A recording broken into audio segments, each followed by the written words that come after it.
Rajasthan board class channel पर आप सभी का हार्दिक स्वागत है।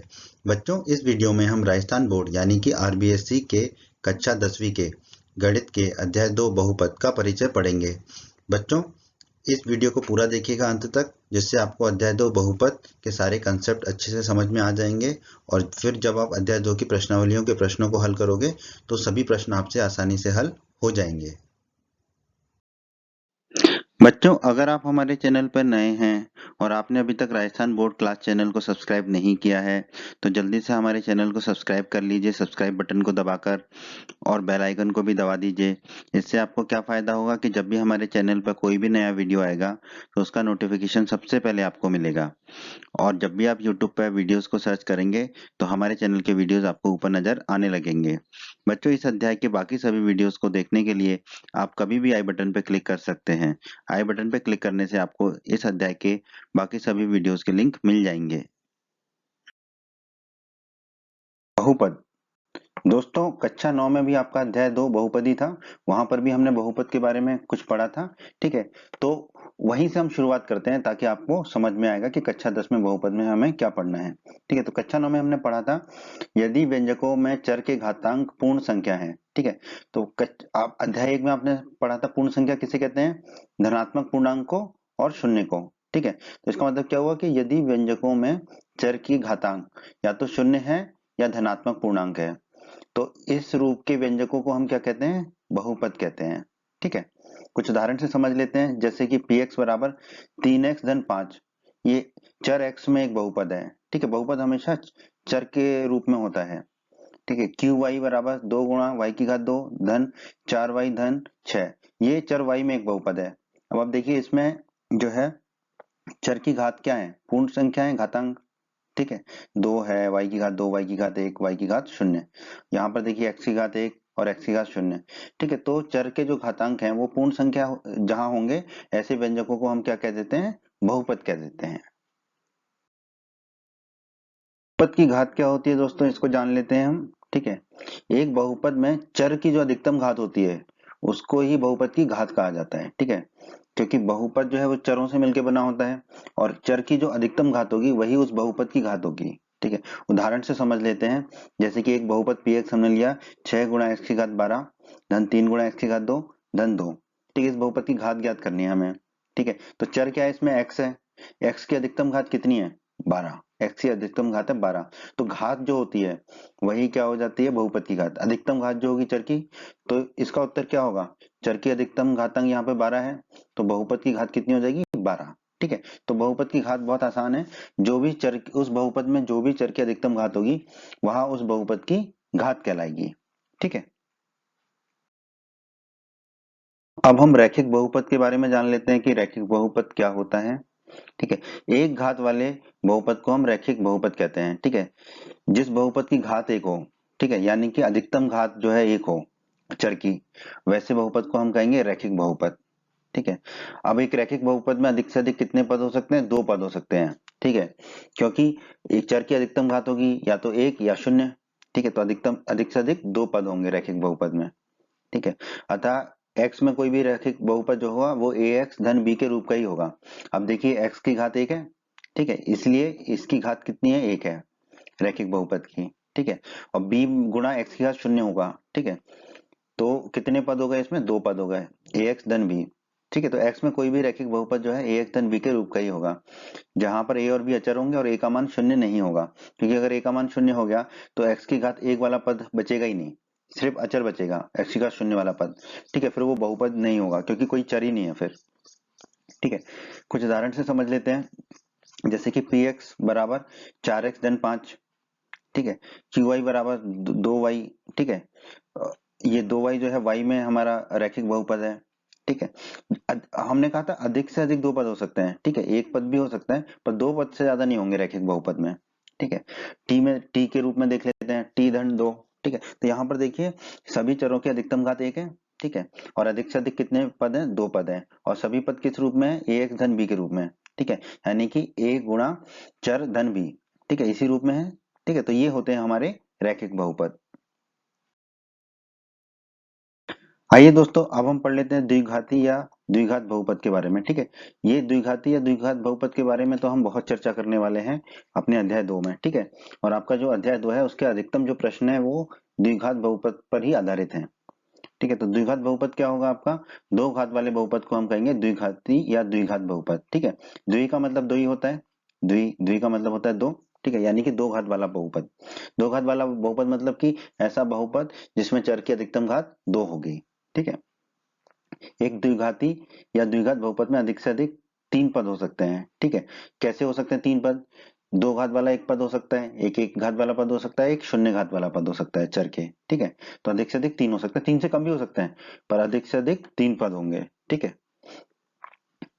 अतः x के रूप में कोई भी द्विघाती बहुपद को हम कैसा लिख सकते हैं, a गुणा x की घात दो धन bx धन c। ठीक है, ये आपको पता है और आपको याद भी रखना है। ये द्विघात बहुपद का बहुत ही सरल रूप है। ठीक है, a गुणा x की घात दो धन bx धन c। ठीक है, जहां पर a b और c अचर हैं और a का मान शून्य नहीं होगा, क्योंकि अगर a का मान शून्य हो गया तो a गुणा x की घात दो शून्य हो जाएगा, क्या बचेगा bx धन c। तो अधिकतम घात कितनी रह जाएगी फिर x की, चर की एक, तो वो द्विघात नहीं बचेगा, फिर रैखिक हो जाएगा आपका ना। इसलिए a शून्य नहीं होगा, b और c शून्य हो सकते हैं लेकिन a शून्य नहीं होगा, तभी वो द्विघात बहुपद कहलाएगा। कुछ उदाहरण देख लेते हैं द्विघात बहुपद के। ठीक है, x चर के रूप में देख लेते हैं, तीन गुणा एक्स की घात दो धन दो एक्स धन दो। ठीक है, ये एक उदाहरण है।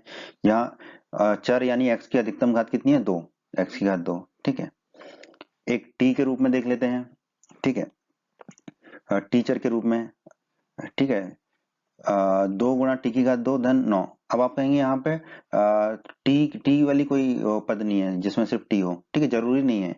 ठीक है, पर टी की घात दो वाला पद जरूरी है, तभी वो द्विघात कहलाएगा बहुपद।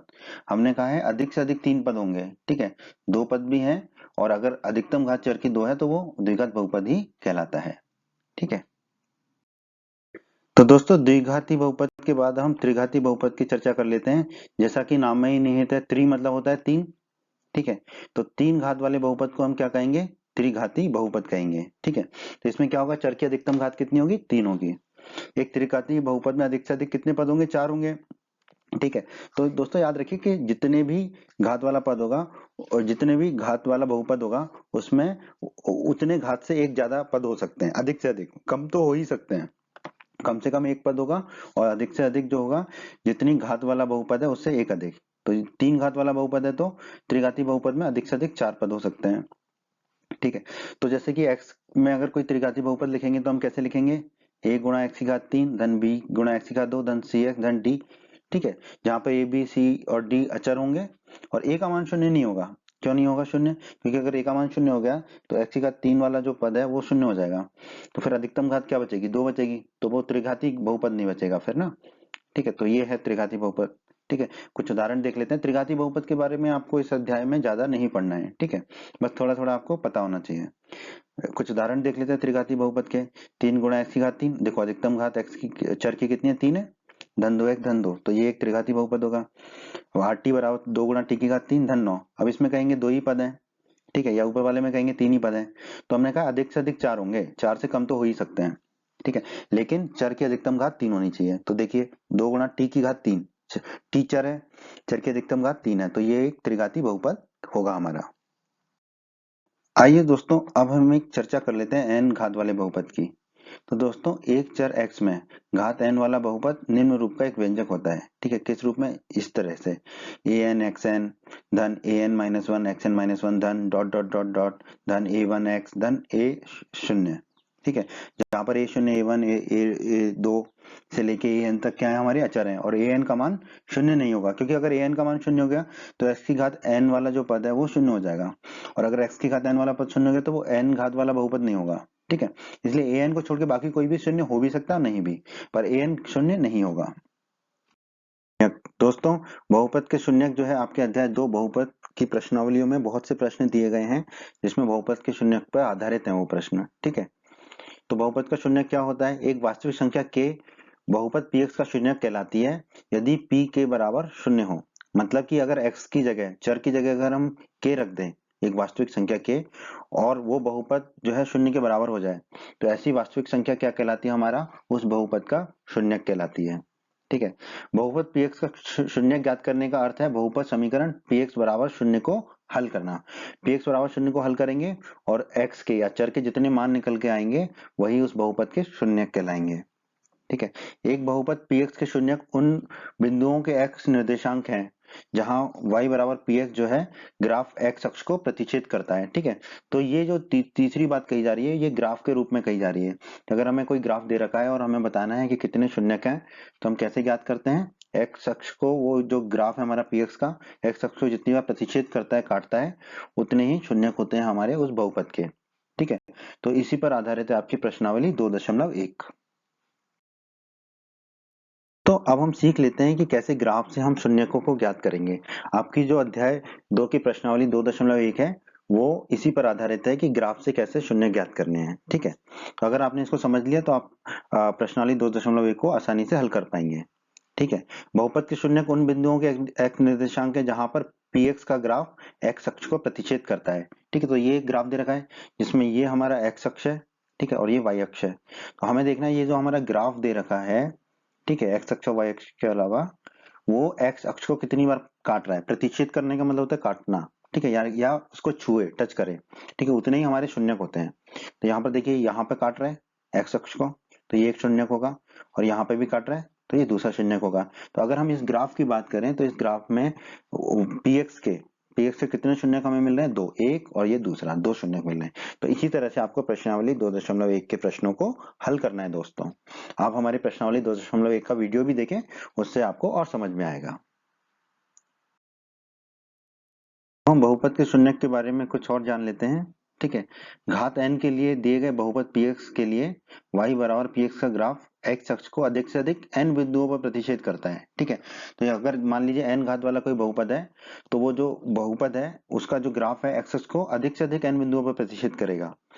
इसका क्या मतलब है कि घात n के किसी बहुपद के अधिक से अधिक n शून्यक हो सकते हैं, क्योंकि जितनी बार भी वो ग्राफ जो है px का x अक्ष को प्रतिच्छेद करता है उतने ही शून्यक होते हैं उस बहुपद के। तो अधिक से अधिक अगर n बिंदुओं पर प्रतिच्छेद करेगा तो n घात वाले बहुपद के अधिक से अधिक कितने शून्यक होंगे, n।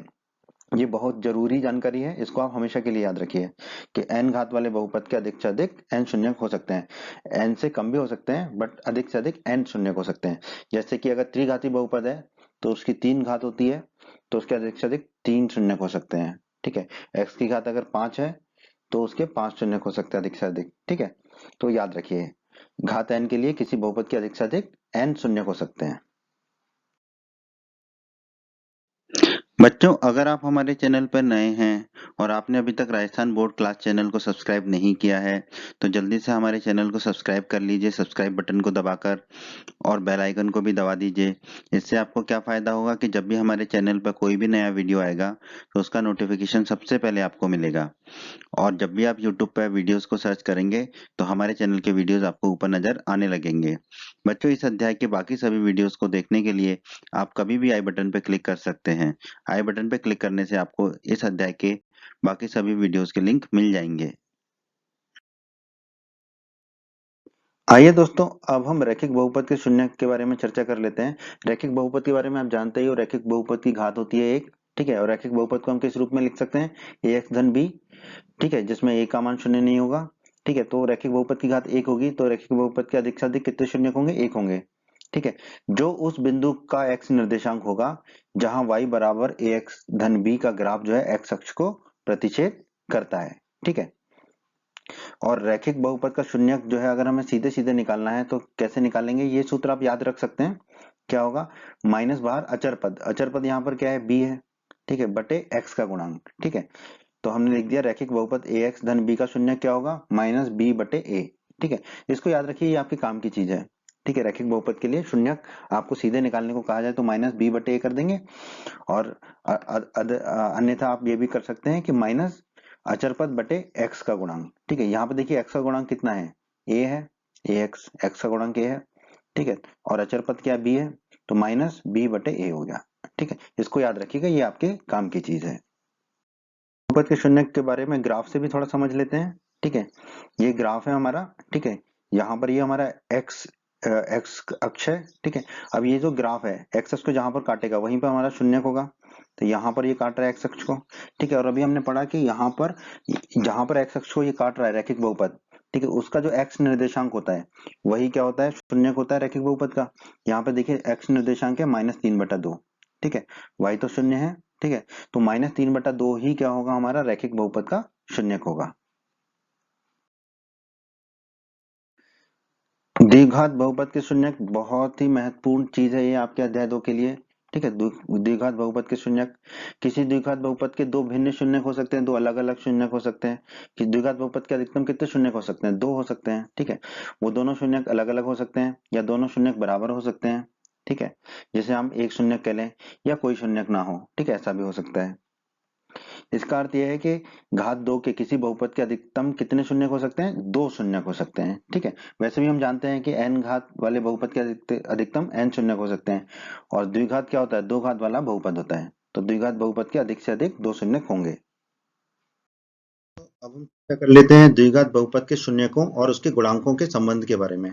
दोस्तों ये बहुत ही महत्वपूर्ण है और इसी पर आपका जो है प्रश्नावली 2.2 के सभी प्रश्न आधारित हैं। ठीक है, तो ये अगर अल्फा और बीटा, ठीक है, द्विघात बहुपद पी एक्स बराबर ए एक्स धन 2 एक्स की घात 2 धन बी एक्स धन सी, जहां ये शून्य नहीं है, ये दो शून्यक है, ठीक है, तो अल्फा और बीटा पी एक्स के दो शून्यक अगर हैं, ठीक है, तो दोनों शून्यकों का योग होता है माइनस ब्रैकेट के अंदर कोष्टक के अंदर x का गुणांक कितना यहाँ पर b है, देखिए, बटे एक्स स्क्वायर का गुणांक है a, ठीक है, तो हम कह देंगे शून्यकों का योगफल शून्य क्या है, अल्फा और बीटा, तो अल्फा धन बीटा बराबर किसके होगा, माइनस एक्स का गुणांक मतलब b माइनस b बटे एक्स स्क्वायर का गुणांक है a बटे में आ जाएगा a, तो अल्फा धन बीटा आएगा हमारा माइनस b बटा a। बहुत ही जरूरी है, इसको हमेशा के लिए याद कर लीजिए, जिंदगी भर के लिए याद कर लीजिए।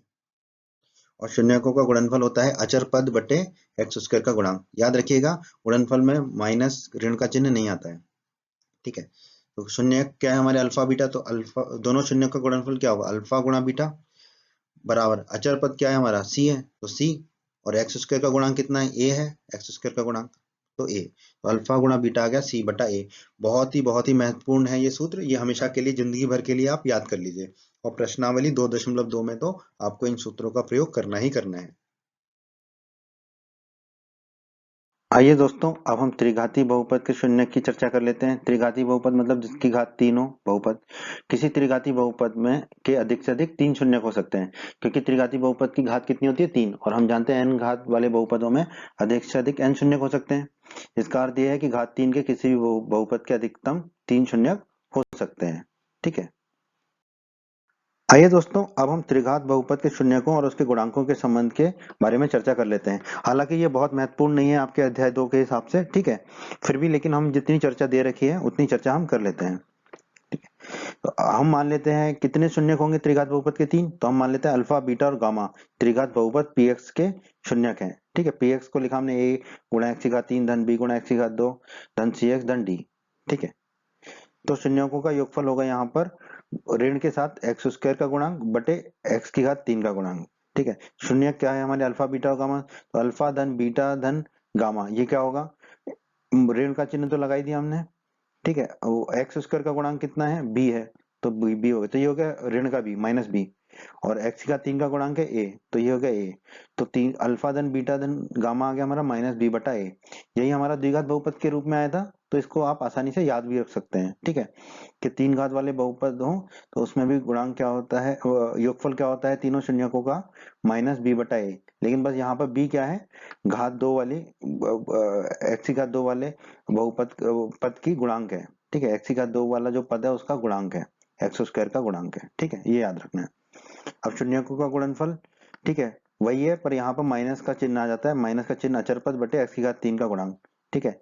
अब यहाँ पर अचर पद क्या है आपका, डी है, ठीक है, तो शून्यक क्या है हमारे अल्फा गुणा बीटा गुणा गामा कितना होगा, माइनस डी बटा ए, ठीक है। तो इसको भी आप चाहें तो याद रख सकते हैं, पर उतना महत्वपूर्ण नहीं है, ठीक है। एक और सूत्र है, उसको हम सीधा सीधा लिख रहे हैं कि अगर दो दो शून्यकों का गुणनफल करें और फिर तीनों को जोड़ दें तो वो होगा हमारा सी बटा ए के रूप में, ठीक है। उतना बहुत महत्वपूर्ण नहीं है, आपने याद कर लिया तो ठीक है, बहुत अच्छा है, नहीं याद किया तो भी कोई दिक्कत नहीं है। हमने अध्याय 1 के परिचय के वीडियो में भी पढ़ा था, अगर आपने हमारा अध्याय 1 का परिचय का वीडियो नहीं देखा है तो उसे भी अवश्य देखें। भाज्य बराबर भाजक गुणा भागफल धन शेषफल, क्योंकि इसका भी प्रयोग हम करने वाले हैं अध्याय 2 में, तो दोस्तों मान लेते हैं a बटा b हमें दे रखा है 19/5, एक उदाहरण से समझते हैं उसको। ठीक है, तो अब हम 19 में 5 का भाग देंगे। ठीक है, 19 लिखा तो 19 हो गया हमारा भाज्य। ठीक है, और 5 हो गया हमारा भाजक।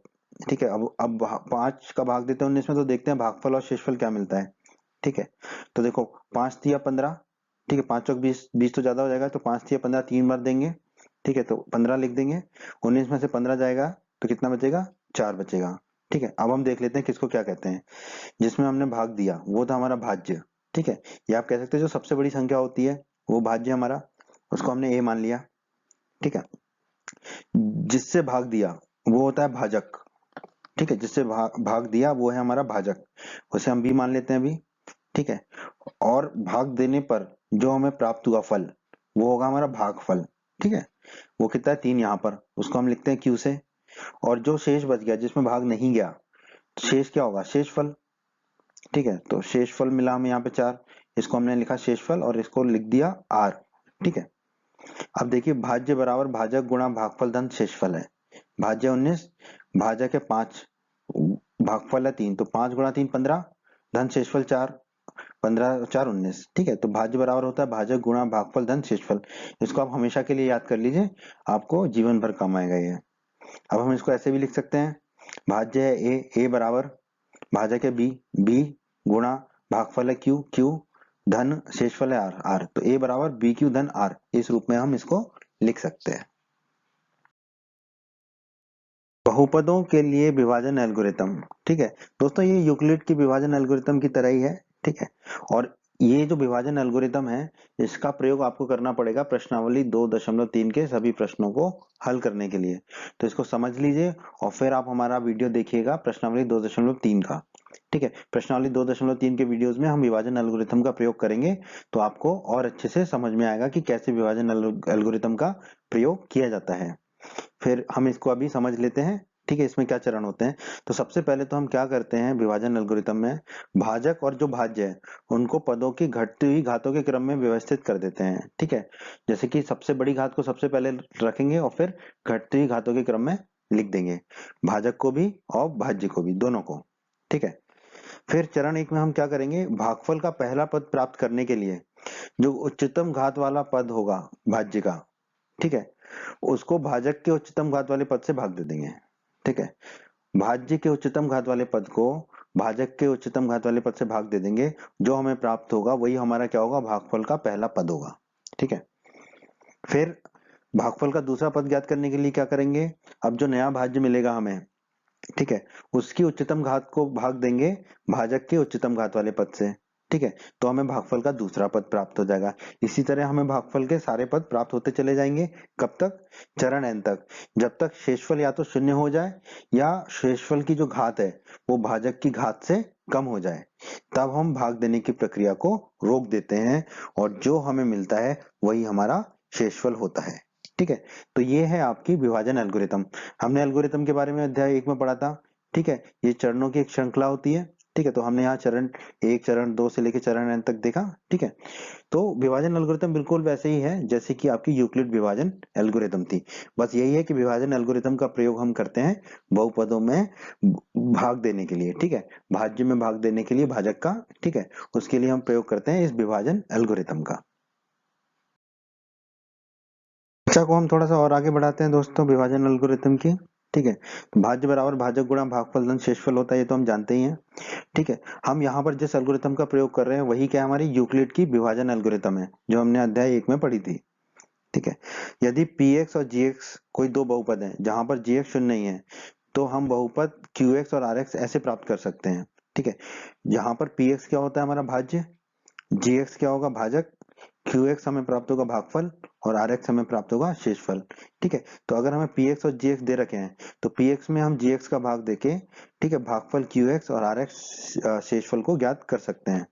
जहां पर rx शेषफल जो है या तो वो शून्य होगा या शेषफल rx की घात जो है भाजक gx की घात से कम हो जाएगी, तब हम जो है चरणों को अपनी प्रक्रिया को रोक देंगे विभाजन एल्गोरिथम की। ठीक है, यहाँ निष्कर्ष बहुपदों के लिए विभाजन एल्गोरिथम कहलाता है। ठीक है, बहुपदों के लिए जो है ये प्रक्रिया कहलाती है हमारी विभाजन एल्गोरिथम। तो दोस्तों अध्याय 2 के परिचय के वीडियो में इतना ही है। उम्मीद करता हूँ आपको हमारा वीडियो पसंद आया होगा। उम्मीद करते हैं बच्चों आपको हमारा ये वीडियो पसंद आया होगा। बच्चों अगर आप राजस्थान बोर्ड क्लास चैनल पर नए हैं और आपने अभी तक हमारे यूट्यूब चैनल को सब्सक्राइब नहीं किया है तो सब्सक्राइब बटन को दबाकर जल्दी से हमारे चैनल को सब्सक्राइब कर लीजिए और बेल आइकन को भी दबा दीजिए। इससे आपको क्या फ़ायदा होगा कि जब भी हमारे चैनल पर कोई भी नया वीडियो आएगा तो उसका नोटिफिकेशन सबसे पहले आपको मिलेगा और जब भी आप यूट्यूब पर वीडियो सर्च करेंगे तो हमारे चैनल के वीडियोज़ आपको ऊपर नज़र आने लगेंगे। आपको वीडियो पसंद आया है तो आप हमारे वीडियो को अपने दोस्तों के साथ व्हाट्सएप और फेसबुक पर अवश्य शेयर करें जिससे आपके दोस्तों का भी फायदा हो, उन्हें लाभ हो।